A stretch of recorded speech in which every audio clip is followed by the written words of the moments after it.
please introduce yourself. Yeah, my name is Melissa Lupetta. I go to Stanford University and I study public policy. Okay. So why did you choose Stanford? I knew that I wanted to go to Stanford since I was in 6th grade. We had a college project and I did my research and figured it was really close to home. And it was a challenging university and I knew I wanted to challenge myself. Yeah. So how did you get into Stanford?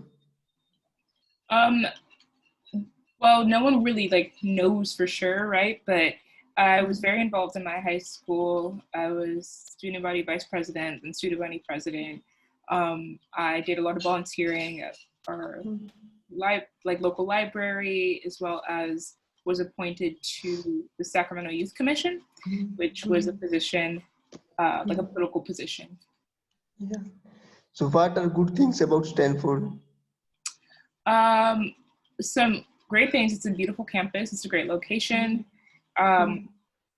You're kind of in the heart of Silicon Valley for people that care about that, for people in tech. It's really useful. And it's a great place to network. There's a lot of, people that are the lead researchers in their field. So you get to connect with professors if you're proactive. Yeah. So what is your number one complaint about Stanford? Number one complaint, it's on the quarter system, so it's really tough sometimes. Like you can have tests as early as the third week, particularly for people in STEM fields. So that pacing can be really challenging, and it can be sometimes easy to feel isolated on campus because of how large it is. If you could change one thing about Stanford, what would it be? One thing about Stanford, what would it be? I mean, the price tag would be one. It's crazy expensive. Even though I'm on financial aid, more financial than aid, honestly. It's a lot of money. Yeah, probably that's the case for most people that go to college in the United States. So. Yeah. So what was your freshman experience like?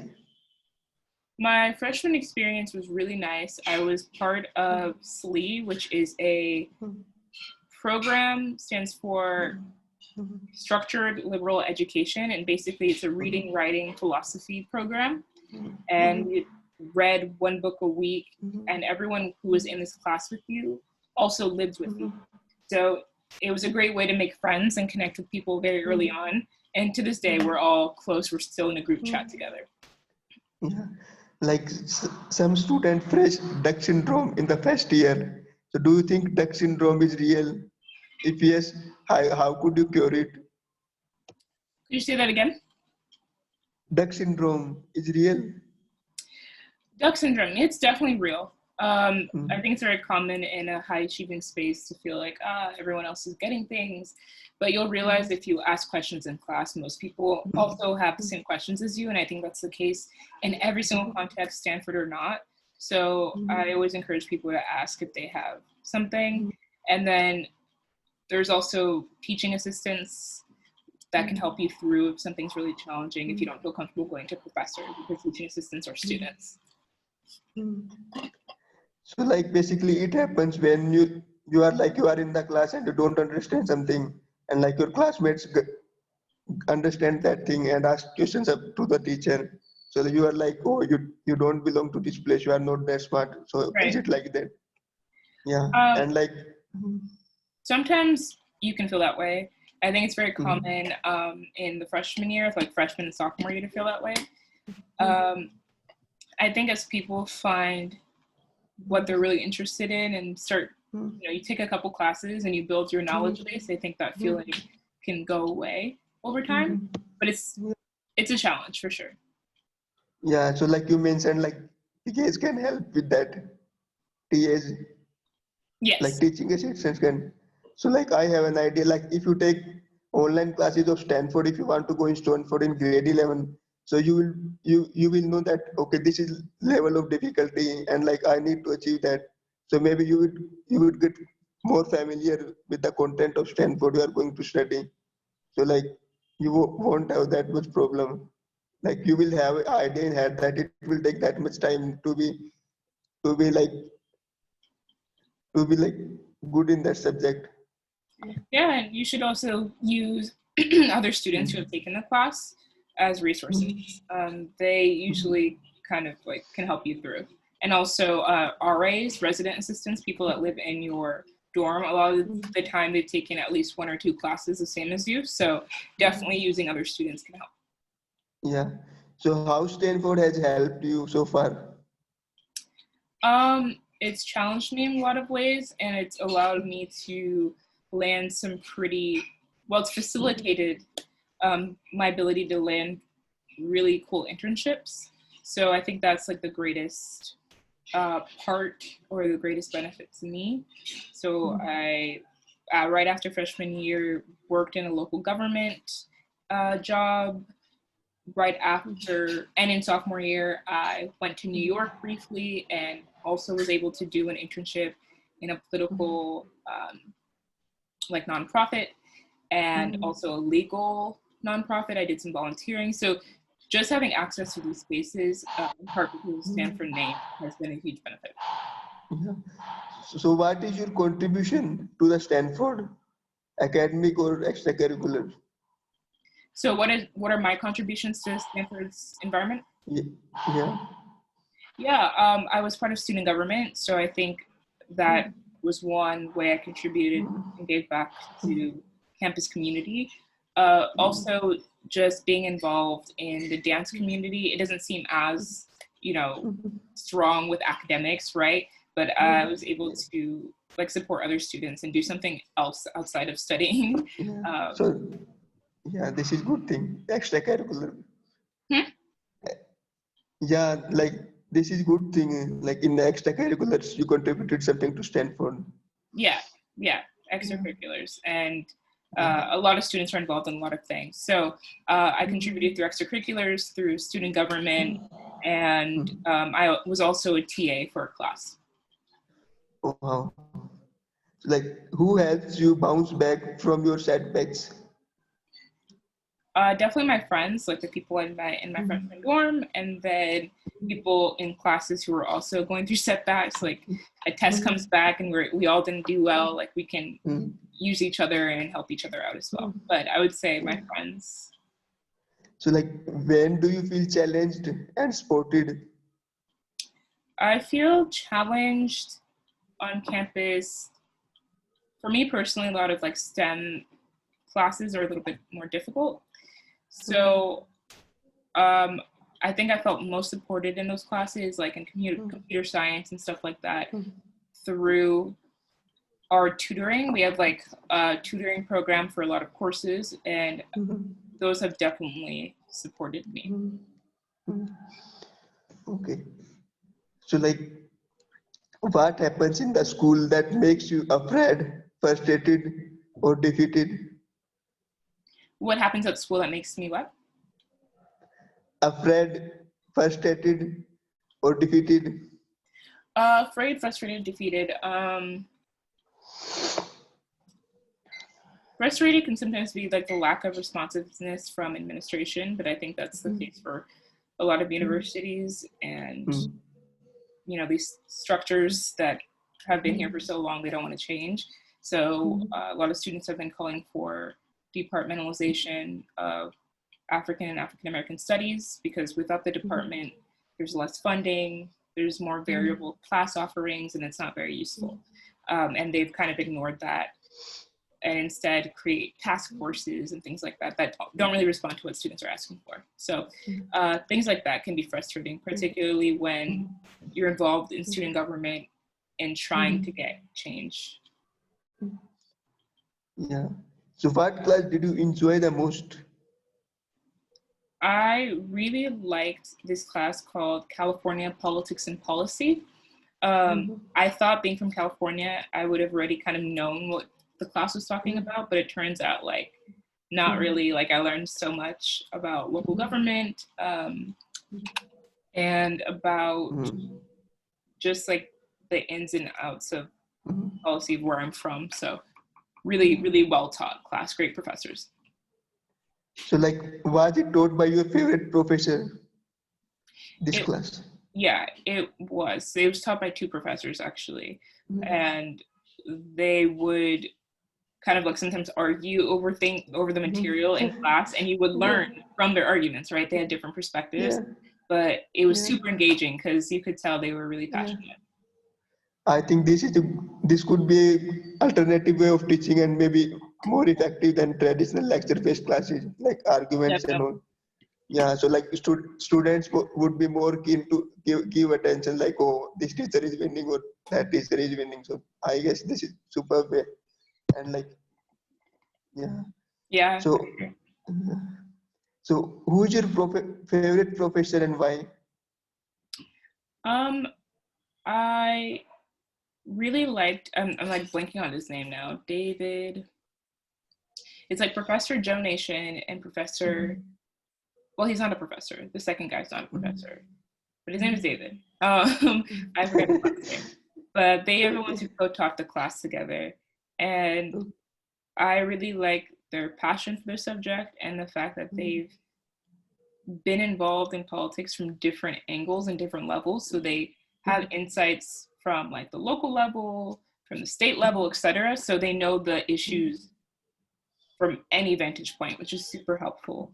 And they were helpful in telling me, hey, like if you were interested in going into politics, like with your interests, with your expertise, you should consider X, right? They were useful in career and pathfinding. So like, does your favorite professor held office hours, and like how was your experience in office hours? Yeah, they did host office hours. In that course, office hours was pretty fun. Like they were still very much engaging. The main stuff or the main like deliverables for that class were policy memos, so they helped with that a lot. They gave really good feedback. But I usually use office hours the most for economics classes, statistics courses, and math. So like, how do they treat students? Suppose you are going to office hours, how would they treat students? Would be like, hey Malaysia, thank you for coming. Like, would they will be more engaging, or they will just stick to their subjects and like after solving your problem, like just go? It depends on, I'd say, the professor, the time of year, and how many students are in the office hour, right? So if, some professors are just more like personable, others are like really buried into their work and like not as approachable, just as passionate and qualified. So it really does depend. If you go really often, the professor usually gets to know who you are. And definitely in my math classes, they knew who I was. So like your favorite professors knew who you was, and like they would talk outside of the subject too, like maybe research work or like maybe personal things. Yeah, about like career advice and stuff. Yeah, nice. So like, what percentage of students go to office hours usually? I wouldn't know. I think it depends on subject. Some subjects like math and science and computer science, I think students go a lot more regularly because the PSETs or the homework is more frequent and usually heftier, like a lot harder to do by yourself. So yeah, I wouldn't know, but I would say that a good majority of students at least go once in the entire year. In terms of regular, it depends. Like, it really does depend. Some students don't go regularly at all. So like, your subject is some politics, right? What are you studying? I study public policy, which is a mix of political science, economics, and legal studies. My concentration is law. Yeah, so in your major, what percentage of the students go to office hours regularly? Again, it depends, because in my classes... Any idea, right? Idea like 20%, 30%, like you must have an idea, right? For like a public policy course, it's just policy, maybe like 20%, but if it's like a public policy course, it's like statistics, I would say it goes up to like 40 or 50. So like in some office hours, you would get more time with teacher, right? Yeah, yeah. In some office hours, you don't get much time at all. Like you're like kind of Yeah, fighting other students to to get yeah, the teacher's attention and get your yeah, problem. yeah. Like in STEM classes, a lot of students would go, and maybe you would even find like your problem solving time. Yeah, sometimes You would not even get. Yeah, you go and you're like sitting on the floor because it's that packed. Like that's not yeah, uncommon. Yeah. yeah. So you know what I do? I basically ask my teacher, okay, give me 1 hour in 1 week, and that would be my hour only. And no one would come. So like that is how I deal, right? So they will be like, okay, Siddharth. So how do you spend your free time? I am working on a blog. I do a book club, so I try to read as much as possible. I dance because that's something I did on campus a lot, Mm. and I go for runs. So Okay. So like what kind of dance you are into? I do hip hop dance on campus. So Mhm. yeah, that's I'm on like 3 different hip hop teams. So Oh, nice. You do yourself and teach others also, right? yeah, it's all student led. Mm. And I never really had much experience with hip hop before. Mm. Mm. So I would say most of my growth happened through Mm. working with other students. Yeah. So like what was your biggest challenge at Stanford and how did you face it? Ooh, biggest challenge at Stanford. Sophomore year was tough, Mm. in part because I think I was taking just way too many units at a time. Mm.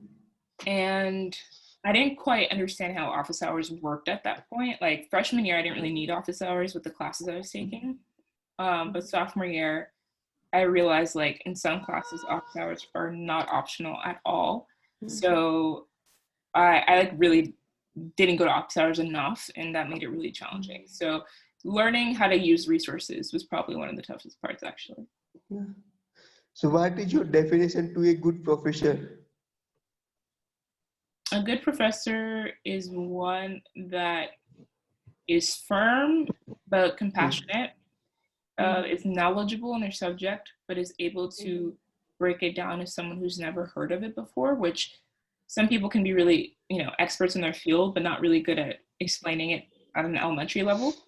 So yeah, someone who's also just willing to answer questions and not feel like any question or concept is below them. Yeah.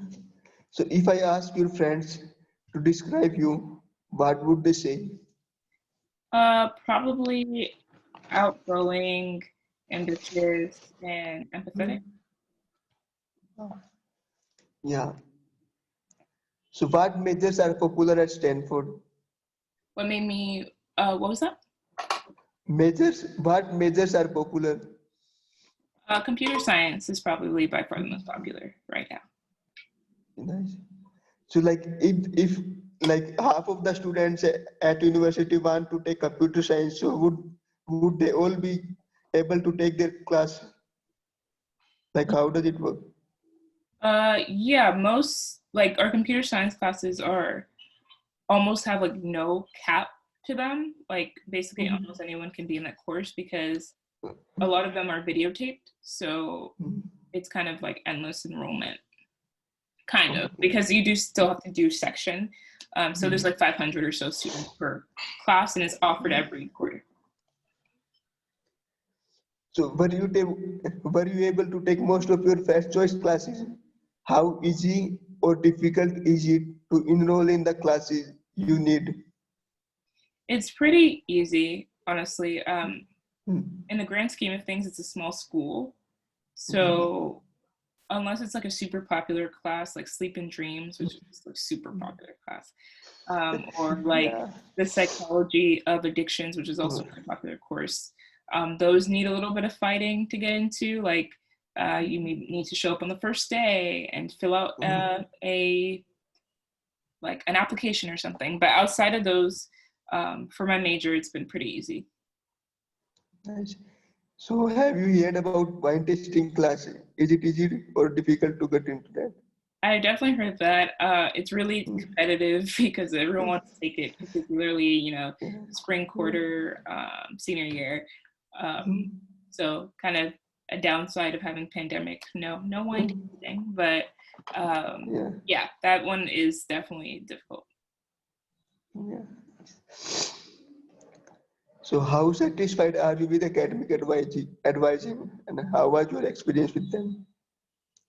It really depends. The academic advising I had freshman year, I don't think was particularly great. Like people that were like my academic advisors, like my experience wasn't all that, didn't stand out very much, but they've since like modified the system for advising. And my sophomore and junior year, I felt really supported by my academic advisors and found a really good match, and it was great. So how many hours do you study? Ooh, I study a lot. Um, yeah, that's a hard question. I think most of college in general is studying more than like class time. So like today, for instance, I spent like 8 hours on a homework assignment. So that's not uncommon, but it depends, yeah. Yeah. So what is your favorite place to study at Stanford and why? There was a garden, like a rooftop garden on top of like the art library that was really nice. And so I would go there like freshman and sophomore year. And then junior year, it's like not the history building. Like actually outside of the history building, like near the campus eatery, there's like a outdoor terrace area. That's really nice. Like the sun's hitting and it feels very like California. Yeah. Yeah. So like California is sunny, right? Like in East Coast, the weather is very cold, and but like in Stanford, like weather is nice. Yeah, often pretty Yeah. temperate year round. Yeah, there's no AC on campus because of how temperate it is. Nice. So what are some of the most popular clubs at Stanford, and which one is your favorite? One of the most popular clubs is Stanford in Government. A lot of people join that. I joined it my freshman year. I really liked being part of Stanford Women in Politics. Like I stuck with that for a while. Another popular club is like PASU, which is the Filipino cultural group. And we have like other cultural groups that are pretty popular. We have like a Bhangra team, which is really well known, which super as part of the dance community, they do a great job. Like everyone wants to come and watch Bhangra. So yeah, I don't know about a favorite, but they all have something special about them. So what kind of things are there to do in your school's hometown? In the school downtown, Hometown. there's not that much to do in Palo Alto, California. I mean, there's a great nature spots if you're interested in like camping and things like that. There's definitely space to do that. And some students would even go really early in the morning and go surfing and things like that. But Palo Alto is a little bit more on the pricier side. So it's a little tough to find like super cheap things to do. I know some students definitely like go for brunch and stuff on Sundays, so you can do that. There's coffee shops, but yeah, outside of that, it's not very like a party town at all.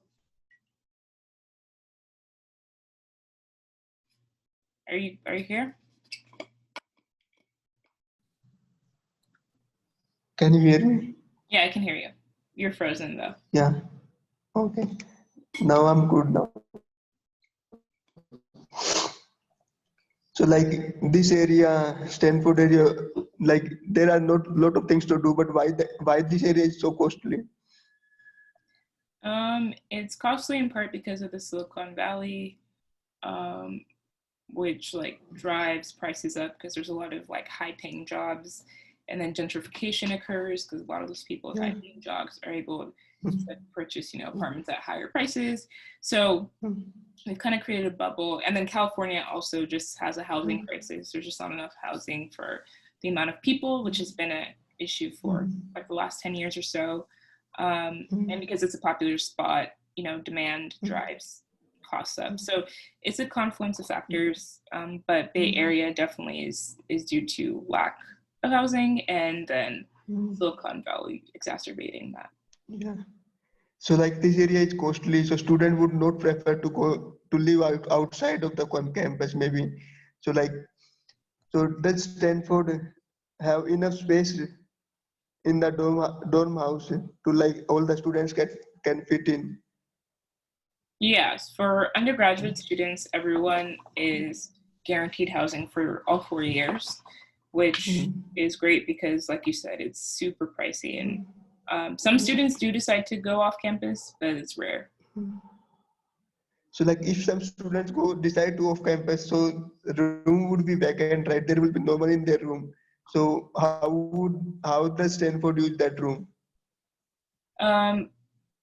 Stanford, I'm not 100% sure. I know that there's always like some vacancies because some people are, studying abroad, or other people, like you said, aren't taking campus housing.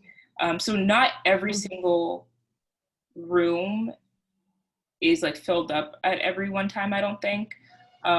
Also, freshmen tend to have like roommates. Like that's kind of how the system is. You have a roommate your freshman year, and typically your sophomore year too. So I think it depends. I think there is always vacancies. Yeah.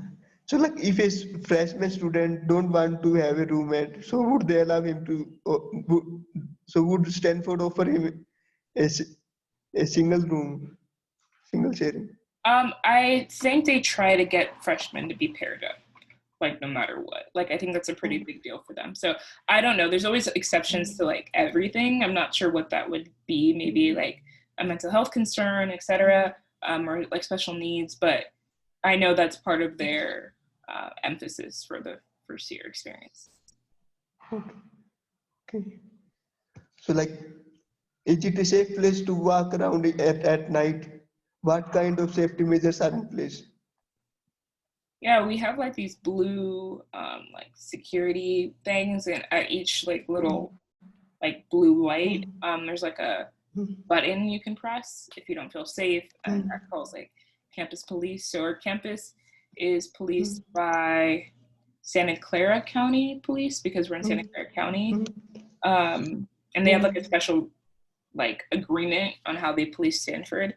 And some students have questioned that the degree of police presence on campus because they definitely police more areas than others. But for instance, like on weekends and stuff, you'll see like police parole around. So that's one of the measures they try to take for controlling like drinking and controlling any other incidents. So what are dorms like? How is the food? Some people really dislike the food. Honestly, I think the food's pretty high quality. Like I have friends who go to universities where the food's just all like pizza and fried chicken and like fried food, just bad for you. And I think Stanford really makes an effort on like healthy choices. Most people don't like Arriaga Dining Hall. That's like the biggest dining hall, and it's the one that's open to the public, most open to the public. I think the food's high quality, honestly. Obviously, it has to be bland though, because like for the masses. But so, what is your favorite place to eat on campus and off campus? On campus, it was. Now I'm forgetting because I've been on campus for so long. It was like a sandwich shop in the basement of like the history building, or like near there, or the second building or something. Hold on. It's called Olives. Olives. I love eating at Olives. So good. And then off campus, it was like a pho place, like a Vietnamese pho place that I really liked. Okay.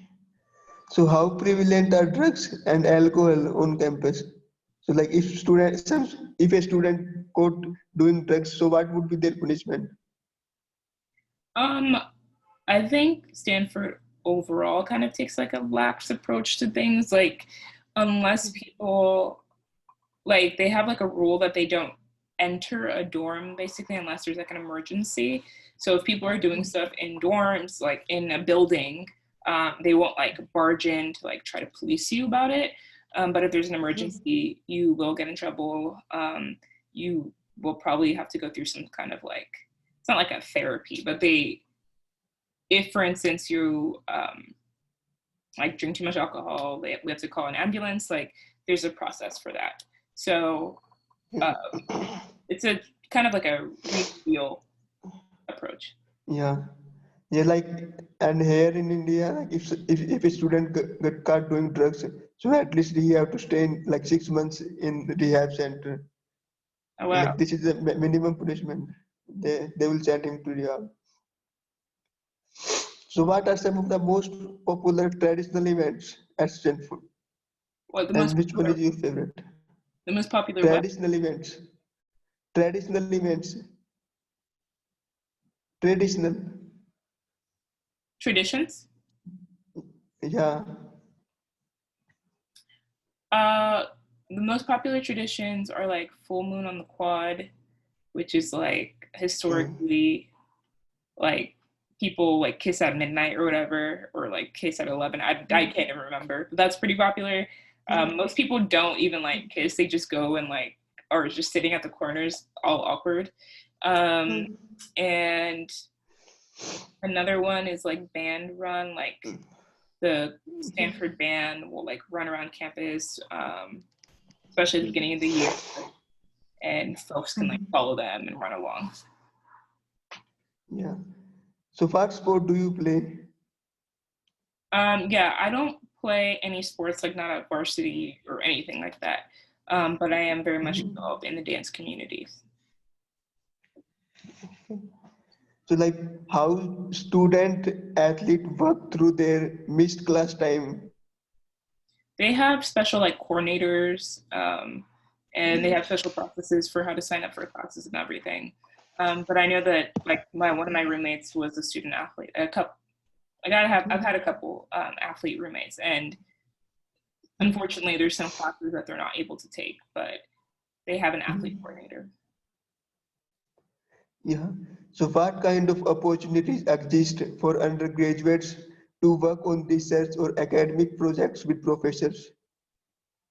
If you're proactive, there's a lot of opportunity. Like if you email somebody, especially if you're in their class and you ask a question, like people are usually willing. So it's up to you, really. Yeah. So what kind of internships are available on campus? Do a lot of students get internships? I think it's pretty common to have internships. Yeah. I think I would say like maybe 90%, if not more, of students have an internship at some point, at least once in the 4 years. And so we have a center called HOS, which is our public service center, and they can coordinate and help you find public service internships, for example. So how easy is it to find summer jobs and other kind of work through your school? I think it's pretty easy if you're on the right email lists. Like there's definitely a lot of information out there. Sometimes like too much information, it can be overwhelming. But we have a like career center, so it's pretty easy. Yeah. Yeah. So last question. If you could give one advice to 11th grader you, what would it be? Advice to 11th grade me would be to worry less, and to trust myself a little bit more. Yeah. I think worry takes a lot of energy and it prevents you from actually working on the thing. So Thank you for your time, Melissa. It was great talking to you. Yeah, thank you so much for the questions. Yeah. Good night to you. Yeah, take care.